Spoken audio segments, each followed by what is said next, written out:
Le dernier résistant du maquis de Mussy-Grancey, Roger Perrier, a rendu hommage à ses camarades ce dimanche, 75 ans après les combats des 2 et 3 août 1944.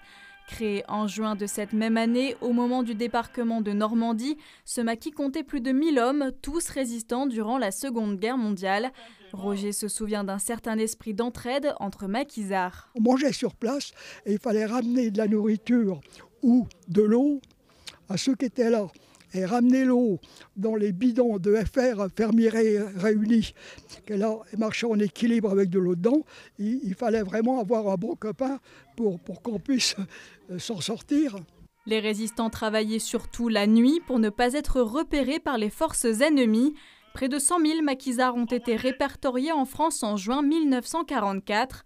Ici, à Mussy, Roger l'a rejoint le 21 juin, un an après avoir fui le STO, le service du travail obligatoire. À 99 ans, ce natif de Côte-d'Or, qui vit désormais à Meaux, en Seine-et-Marne, se souvient de nombreux détails. Le plus marquant, certainement, l'arrivée des Allemands début août. Saint-Baron-Note, là, on a eu chaud. Parce qu'on est arrivé le matin. Puis il y a une femme qui avait son panier en osier ici. Restez là, les Allemands sont là. Alors on s'était reculé, on nous avait fait reculer dans le bois et nous éparpiller le plus possible. La plus grande crainte que l'on avait, c'est d'être vu. Quand il y a eu l'évacuation du maquis, on a demandé non pas à passer à gauche à Villers-Patras de l'église, mais de l'autre côté parce que c'était le passage rapide.